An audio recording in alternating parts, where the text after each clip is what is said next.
Hello, this is Mrs. Gaudio, and this lesson corresponds to 5.5 in your textbook, multiplying and dividing a polynomial by a constant. Remember, a constant is just a number.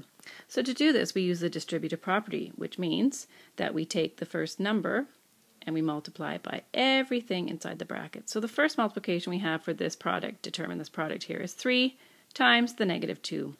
A positive times a negative will give you a negative. 3 times 2 is 6, and m follows. The next one we have is 3 times a positive 4 will give us plus 12. Simple as that. Let's move on to our next example where we have a negative 2 times the first term in this polynomial, which is negative n squared. Negative 2 times the negative n. Negative times a negative will give you a positive, so you just end up with a positive 2 and the n squared comes along. The second term we multiply. Negative 2 times a positive 2n will give you a negative 4n, and the third term is negative 2 times a negative 1. Negative times a negative gives you a positive, 2 times 1 gives you 2. How do we model this using algebra tiles? To do this, we take the polynomial 4x minus 3. We have 1, 2, 3, 4 x's, and minus 1, minus 2. So if we circle that one, that is one group. We've laid out one group of 4x minus 3, and we know we have 3 groups of them. So that's the first group. Then we lay down the second group, and then we lay down the third group. So we have shown 3 groups of 4x minus 2. And if we multiply them out or add them all up, 1, 2, 3, 4, 5, 6, 7, 8, 9, 10, 11, 12, we end up with 12x minus 6, looking at the picture.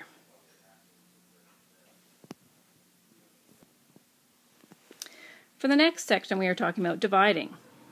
And what we do with dividing is we separate and rewrite this polynomial at the add and subtract sign. So right here we will separate it out and we will say 4s squared is actually divided by 4, and then it is subtract minus 8, also divided by 4. And you can see that each term, the 4s squared and the negative 8, are all divided by 4. So when we do the 4 divided by 4, we can do that in our head, and that goes away. 4 divided by 4 is 1 over 1, and we don't have to write the 1s over 1, and we end up with s squared. When we move over to this term here, we have a negative 8 divided by a positive 4, which will give us a negative 2. So we just simply rewrite it, separate and rewrite, and then we divide the numbers. How do we model this showing using algebra tiles? Well, what we do is we look at our number here and we say, well, we're dividing by 4, therefore we're going to have 4 groups, group 1, 2, 3, and 4.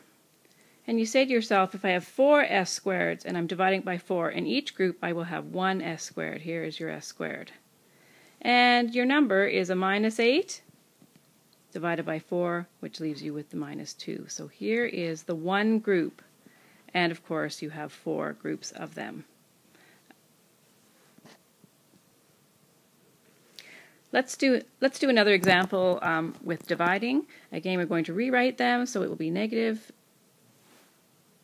3m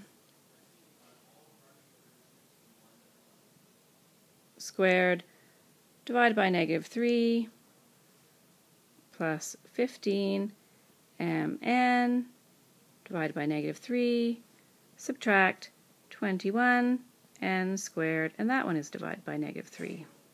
If we look at the first term here, negative 3 divided by negative 3 will just become 1, and all we have left in there is m squared. If we look at this one, 15 divided by negative 3, we've got a positive 15 divided by a negative number will give us a negative, and it will be 5. 15 divided by 3 is 5, and mn follows. When we look at our last term here, we've got negative 21 divided by negative 3. We've got a negative divided by a negative. Our answer will be positive. 21 divided by 3 leaves you with 7. N squared is the answer. That's all there is to it. Made with DoodlecastPro.